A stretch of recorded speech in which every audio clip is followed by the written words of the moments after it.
you guys doing? Hope you guys are doing good. Gonna be taking a look today at a new company that I've invested in. This is not within the public dividend portfolio, but I may end up adding it. I did trim some positions in the public dividend portfolio, but I'm not sure exactly if I'm going to add this or stick with my current holdings. I do feel like this one is a little bit unique, so it would be a nice differentiator between a lot of the real estate holdings that are currently in the portfolio. Before I get started, traditional disclaimer that none of this is legal, tax, or financial advice. I'm not a registered professional in any of those categories, so take what I say with a grain of salt. This is my opinion for entertainment purposes, so consult a professional, do your own research. Now, the company that we're looking at today is Avery Dennison Corporation. Now, you guys may or may not have heard of this company. Before I kind of go through anything financial, I'm going to run through kind of their businesses. You guys are probably familiar with them from something called an Avery label. They're those like labels you can put in a printer, and it lets you print whatever you want on the label, but they actually make so much more stuff than that. That is such a small segment of their business. So I have about a bajillion tabs open here of all their different products, so you can kind of see what I'm talking about. So this is just within. Okay, never mind. These are their packaging solutions. So they have film and paper solutions. Those are labeling, so the clear film labels and then paper labels that you see on like salsa jars. Looks like they have labeling for drills and industrial equipment, as well as digital printing for things like beverage cans. And then they have, alcoholic beverage labels, packaging labels, laminates, pharmaceutical labeling. Looks like some sort of pouch machine. They have sustainable options. They do wines. That's just in packaging. These are all their different categories, and I've pulled up a lot of them here so you can see more specifics. But they do a lot of, graphics and signage for advertising and promotional purposes. They work a lot with apparel brands, tags, labels, RFIDs, all the little tracking barcodes and such. They have architectural products and automotive products. They have packaged goods, food, electronics. They work in healthcare. They have retail solutions, which is one of the ones I'm more excited about. That has to do with RFID adoption. They even make things such as, car wraps. If you guys have ever heard of someone getting their car wrapped, they make that technology. They also make a lot of reflective materials. If you're looking at, traffic signs, traffic cones, if you ever see out on the runways at airports, those big reflective signs, they make those. They make stop sign, reflective material, license plate material, all this kinds of stuff. Material to put on emergency response vehicles. They make different kinds of inks and solvents, cleaners. And then this is kind of their retail apparel segment. They do a lot of digital printing, labeling solutions as well. So, barcodes, QR codes. They make a lot of the little tags that you see on clothing. They do both, actual printed ones and then ones that are like pressure and heat activated. Just a different type of printing. If you ever see the size labels printed directly on the tees, that could be their technology. Let's see. They have a lot of smart technology. This is what I'm really excited about, is RFID inclusion. That's being added to a lot of different products. A lot of really big corporations are incorporating RFID into their supply chain. So, for instance, right now a lot of apparel companies already use it. You have companies like Uniqlo and Zara who already have it in a lot of their tags. If you ever go to their stores and use one of those self-checkouts that automatically, adds all your stuff to the cart when you walk up to it. That's RFID that it's using. If you hold up the tag and look through it, like in front of a light, you can see the outline of the RFID tag inside. Really cool technology. Right now they make about $800 million, I believe, off of RFID technologies. But the thing is that a lot of non-apparel companies are now starting to adopt it. So I think we'll see a pretty big increase in usage of those technologies. And Avery Dennison has over a 50% market share of the RFID market. So companies like Walmart are actually mandating that within the next year and a half, every single product in their store will have RFID installed in the packaging somewhere, which is an insane demand. Walmart is actually the biggest U.S. company by revenue. So just think about how much product flows through all of their different stores and how much of an increase in RFID that will mean.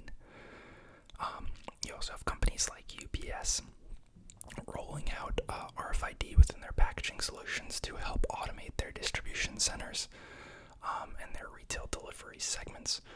All of this is new, and I think it's going to be a big driver for growth within their RFID segment, and they know this. I think they're projecting over 20% return or increase in the next year on RFID revenues.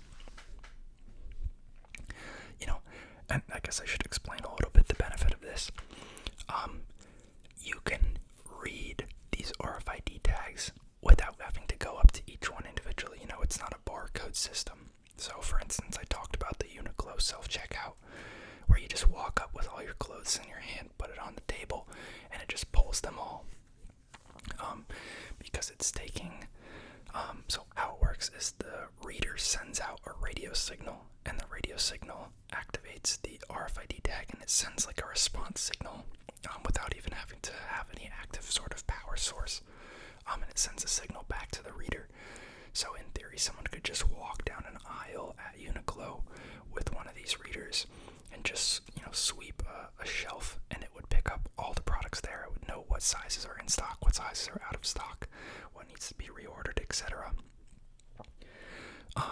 And so this application would then be used in companies like Walmart stores to make inventory management easier, or in UPS when they're scanning packages for delivery or accepting.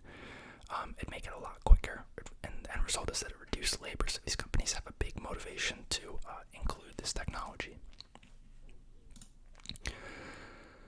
I don't know as much about these, but they also have some logistic solutions. I do think this is related to inventory management as well, and they reference RFID, so I think this might be more the scanner and the software that goes along with all of that. As far as adhesives, they have like a lot of wound and skin care, as well as just overall pressure-sensitive products. And I'm not sure what this custom solutions is. More adhesives. And then they just have some electronics-related stuff. I think this is more related to like fasteners. I think they make zip ties and this type of like electrical tape that's used in a lot of automotive and industrial applications. So, pretty diverse company. A lot of cool products. It's kind of boring, honestly, in nature, which I think is probably like why a lot of people don't care to follow it. And I do think that some of the segments are probably going to struggle a little bit more than other segments.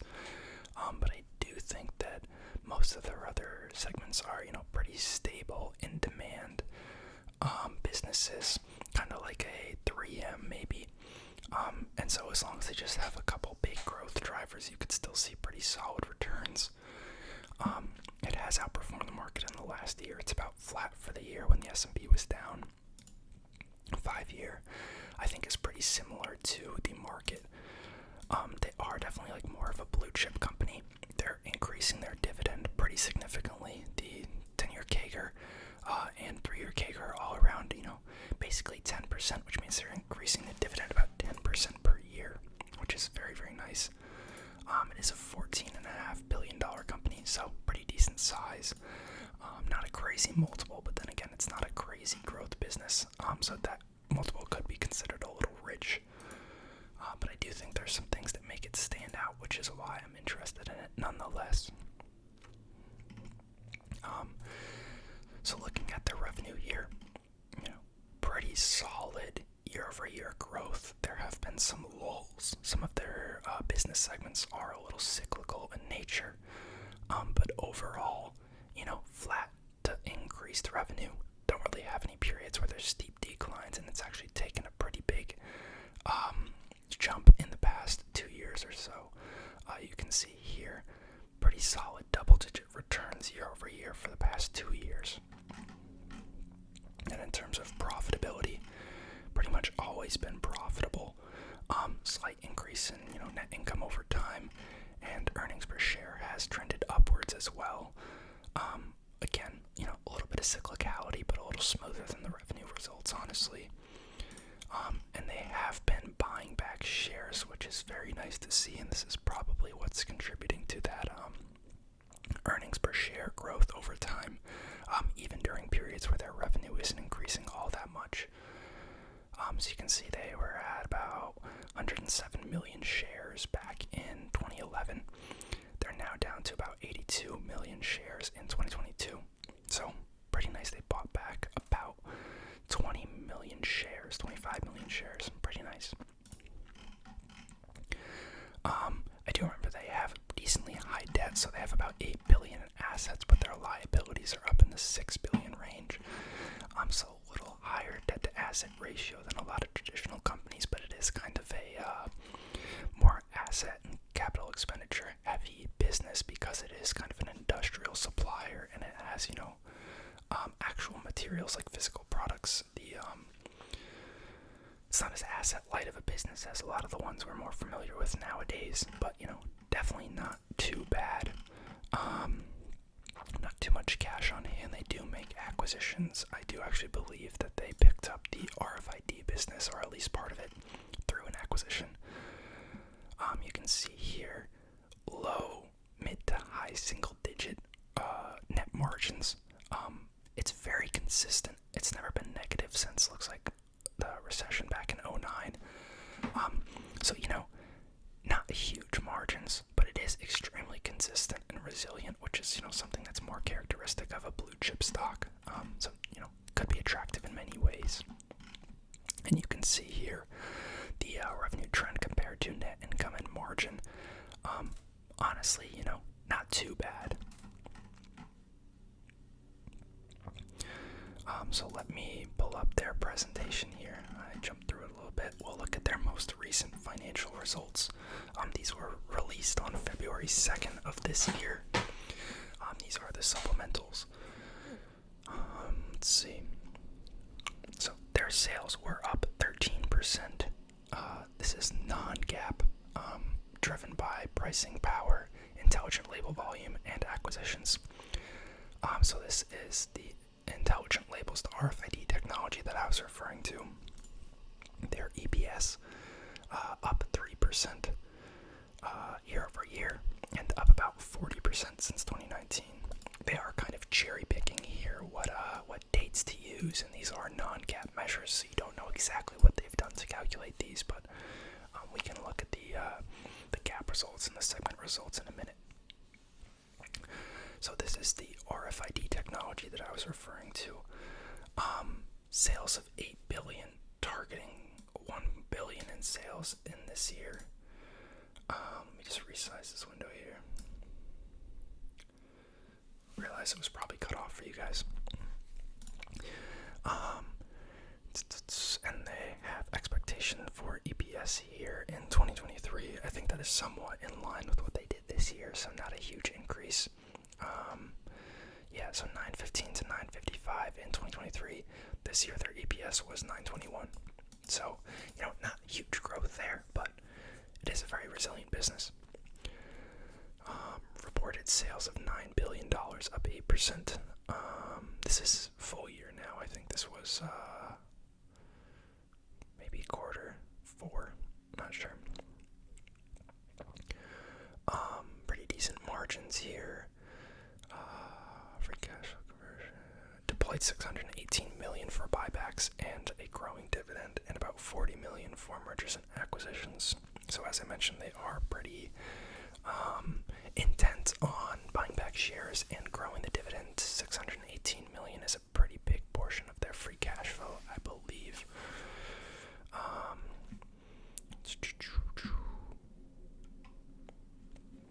So here, this is their intelligent labels segment. This is the RFID segment.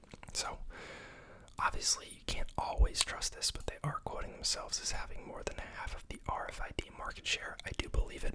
I know they are the supplier for Uniqlo, one of the big adopters so far, and I'm sure many other companies use them and just have not made it public. You don't sell $800 million worth of RFID and not be pretty present in most companies.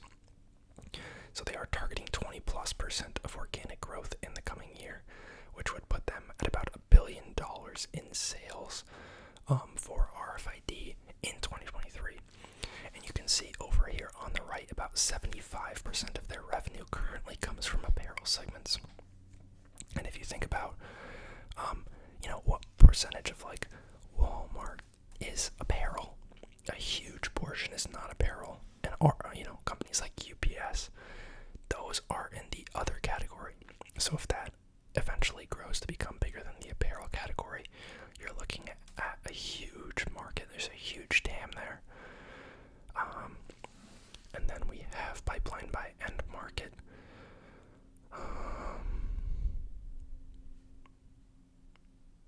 I'm not sure why this is different from this. Pipeline by sales by end market, pipeline by end market. I'm not sure. They did rename some of their segments and just do some, management, like moving around reorganization. They had a LGM and IHM group, which I think was like their label segment, and something with like medical. That's now just considered materials group. That's all their like labels, packaging, graphic, and reflective materials. And then their solutions group now includes the RFID solutions. And so it makes it a lot simpler from a reporting standpoint, I suppose.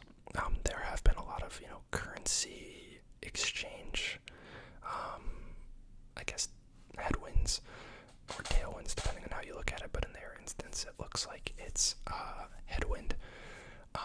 They do have a huge international presence. A lot of it is in Europe. There's a little bit in Asia.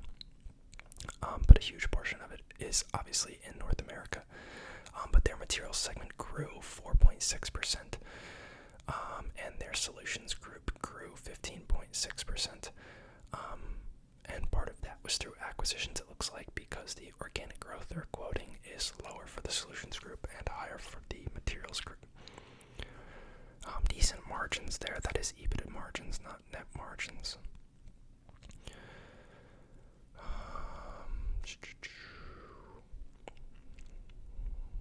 Honestly, a lot of this is irrelevant to me. Just in the fourth quarter, they did have a slight pullback. I do think that some of this is to do, they mentioned it here, with destocking. We are kind of in a slight economic pullback. Consumer spending has dropped a little bit. Consumer debt is at an all-time high. We're having layoffs. Inflation is pretty rampant. Inventory levels are increasing a little bit. So I do think it makes sense to have a little bit of a pullback, but I don't think it will be sustained very long.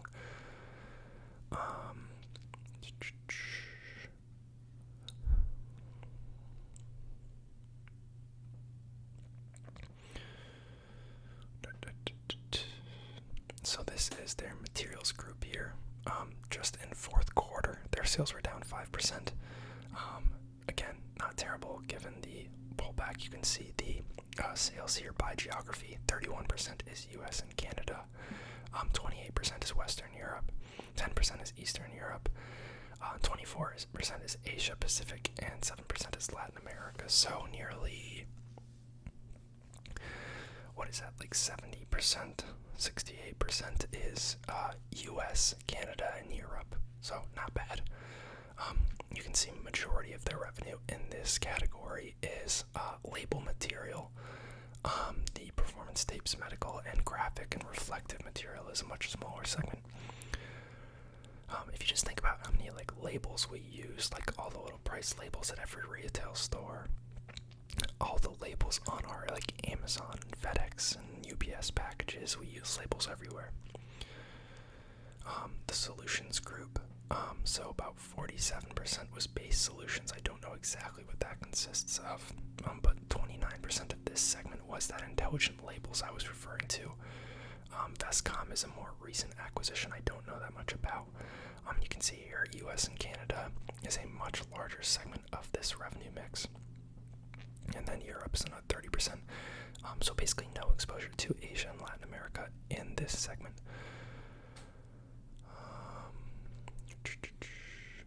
If you just look at their investor presentation here, it's a little cleaner. But this was from November 22nd, so it's not quite as new. You can see here the old segments that they were referring to. They do a pretty cool job here of breaking down their exposure based on end market. You can see it is rather diversified, so only about, looks like 15 to 20% is from actual retail.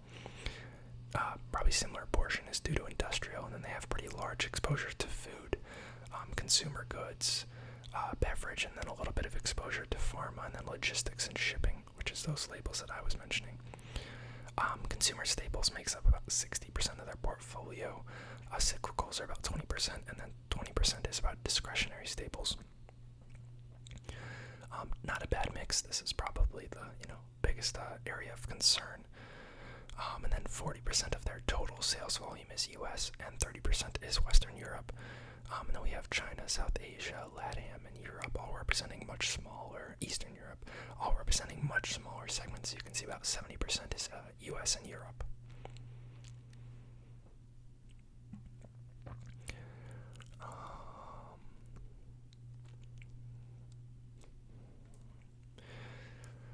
Here we got some historical and targets for sales growth, profitability, and return on capital, ROC. They're targeting about 18% return on capital. Profitability, pretty consistent in that 15 to 16% EBITDA margin range. And then sales growth looks like mid-single digits they're targeting, continued over time.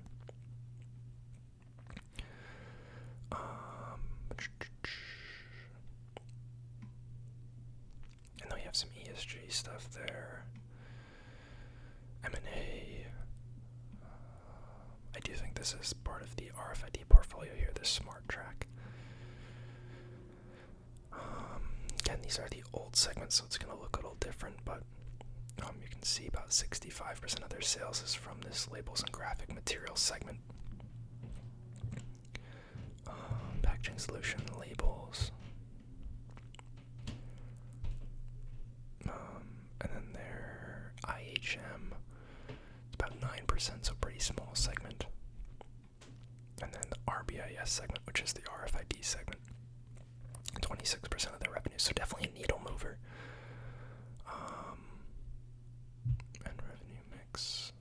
And they're calling out again the intelligent labels. This number's a little lower because this was a quarter earlier, so they added another $100 million in yearly sales on this segment just between these two presentations.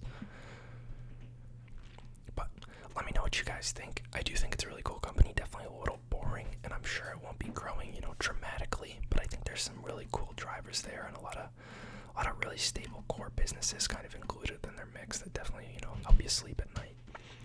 So let me know what you think. Appreciate you guys watching, and I'll see you all next time. Peace.